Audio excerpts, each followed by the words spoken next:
Alright, it's time to talk about colonial America. Let's do it. Okay, so to really understand how the United States became the United States, we need to know what was happening in North America before Europeans showed up.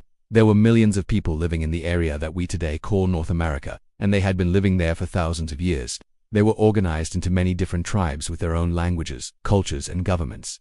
We refer to them today as Native Americans or American Indians. The term Native Americans refers to the peoples who inhabited the Americas before the arrival of Europeans. And the term American Indians is used because when Columbus reached the United States in 1492, he thought he was actually in India, so he named the natives Indians.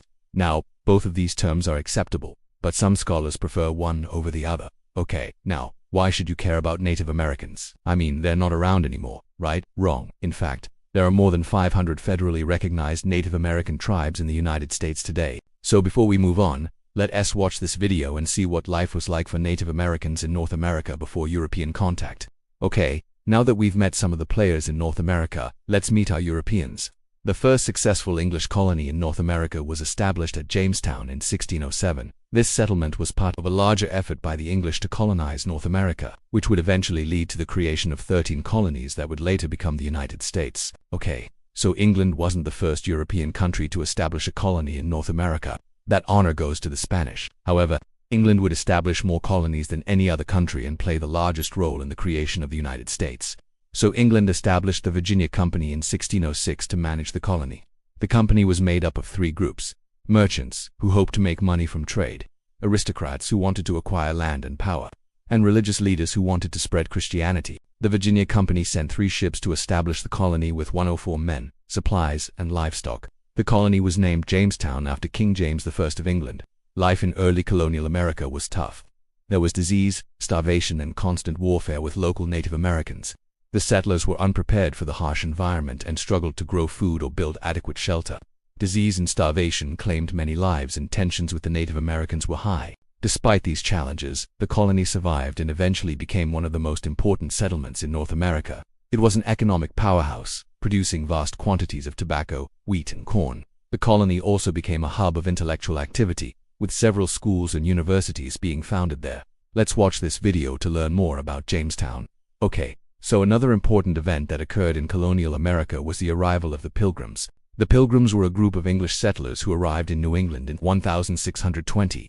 They were seeking religious freedom from the Church of England and established the Plymouth Colony. The Pilgrims were not the first Europeans to reach New England. However, the Spanish had established a settlement in Florida in 1559, and French explorers had been in the region since the 16th century.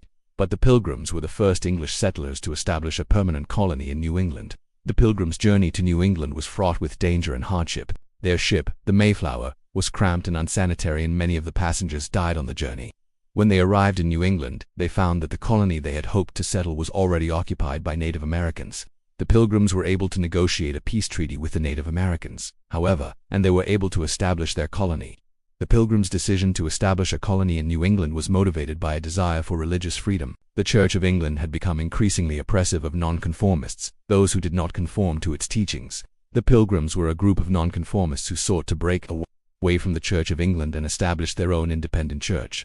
The relationship between the Pilgrims and the Native Americans was complex and often fraught with tension. The Pilgrims had come to New England seeking religious freedom, but they were also encroaching on the land of the Native Americans. The Pilgrims' decision to establish a colony in New England was seen as a threat by the Native Americans, and it led to a series of conflicts. Despite this, the Pilgrims were able to maintain a fragile peace with the Native Americans through diplomacy and trade. The impact of the Pilgrims' arrival in New England was profound.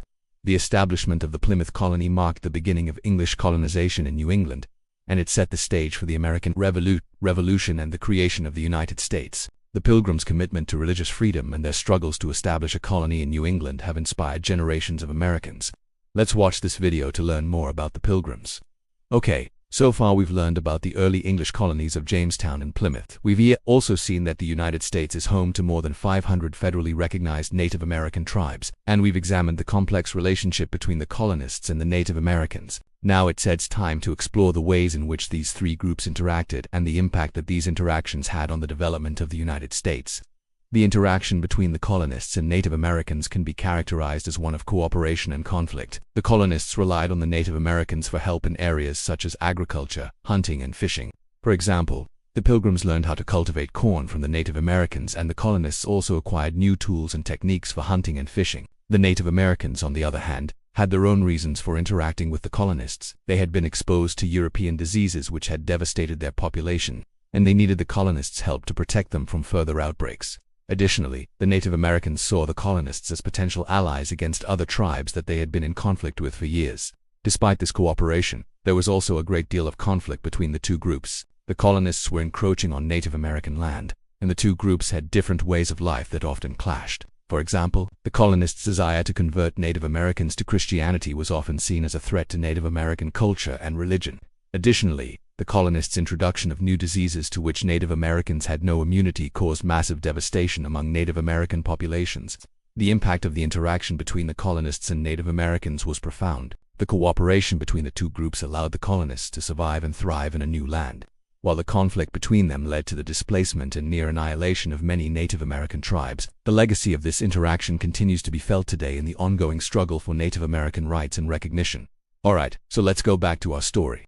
After the arrival of the Pilgrims, more and more Europeans began to pour into New England. By 1700, there were 25,000 European colonists in New England. This growth continued throughout the 18th century, and by 1775, there were over 2 million European colonists in North America. Okay, so let's take a moment to recap what we've learned so far.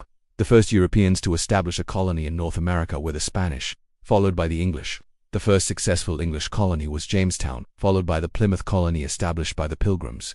The relationship between the colonists and the Native Americans was characterized by cooperation and conflict. The colonists relied on the Native Americans for help in areas such as agriculture, hunting, and fishing, while the Native Americans had their own reasons for interacting with the colonists. The cooperation between the two groups allowed the colonists to survive and thrive in a new land, while the conflict between them led to the displacement and near annihilation of many Native American tribes. The legacy of this interaction continues to be felt today in the ongoing struggle for Native American rights and recognition. In the next video, we'll continue our story and explore the road to revolution.